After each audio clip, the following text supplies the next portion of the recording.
Good morning. It's Mary, and it's time for another episode of Monday Morning Leadership Bite. And I was just checking a quick email here. Speaking of email, I want to talk about this concept of the zero inbox. It's a movement that has recently, in the past year or two, has becoming very popular with people. And the point of it is that you try to get down to as close as zero as you possibly can of unanswered emails. Now, I know personally, last I looked, I think I had about 40 unread emails in my work email address, and my personal one, I think I had about 3. I always find, I've got people I personally know that have 300, 500, I think I even know someone who had maybe 1,000 or over 1,000 unread messages. And typically when I see that many, and I ask the same question as, how do you have that many unread messages? And they usually tell me the same thing, is that they are messages they're going to go back to, that they or something they want to look into later, or a newsletter or an article or something that someone said, and they want to address it later. And I find that interesting that we could do that, because it creates a burden. And psychology research actually says that even though we've taken something, we push it to the back of our minds, our subconscious still works on it.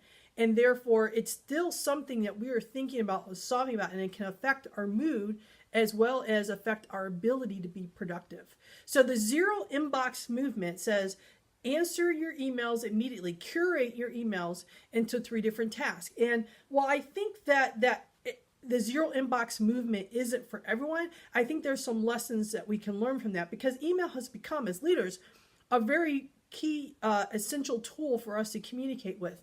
And we just have to be very careful of how we're using it, because email has the power to rule your workday. It has the power to rule your attitude. It has the power to rule your priorities. And as leaders, we have to learn to manage our email much more effectively, and essentially not only at work, but also personally. We also have to make sure that we're not using email as a to-do list. I think in a lot of cases, those people with 100 plus emails, they're using their email as a to-do list. And so someone on the line, once the email goes past the water line, and the water line is that line below your screen where it's out of sight, out of mind, that you only scroll down so many times that it's out of your sight, that eventually you might go back to it. But again, why would you want to burden yourself with that? And if you're using email as a to-do list, then basically anyone who has your email address has the permission to add to your to-do list. You're giving them permission to put more burden upon you. So I like the idea of the zero inbox movement. Not that I think that everybody can get to it, and not that it is for everyone, because it really depends on the type of work you're doing and the type of activities you're involved in. But I think there's about 4 things we can learn from this movement. And that is, 1, not allowing email to dictate your day or your priority. I like to sit down a day before a day, whatever it might be, even on the weekends, and say, these are the top 2, 3 things I want to get done. And when we allow email to dictate our priorities or dictate our day, then the 2 to 3 things we said we must get done actually get pushed down on the list, because all of a sudden another email has come on top of that. So make sure that you're not allowing email to dictate your day. Use it as what it should be, is a tool. And number 2, that's the tip, is making sure you use email as a tool. We can get caught up in email, and we can get caught up in using email as the main way to get our message across. And if you're introverted, I get it.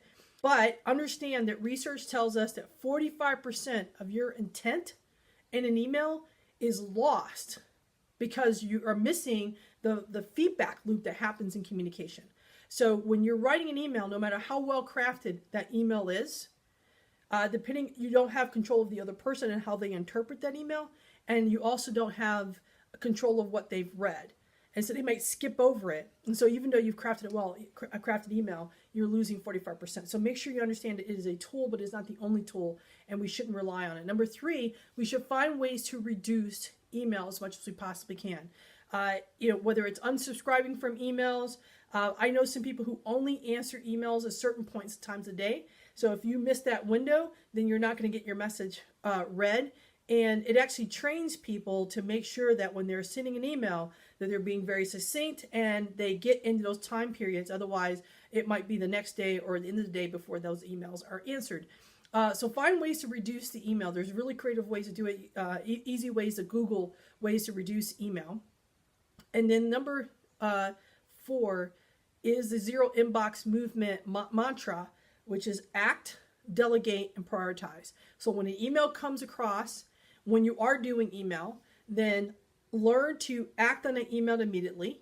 So provide the answer or do something with the information right away.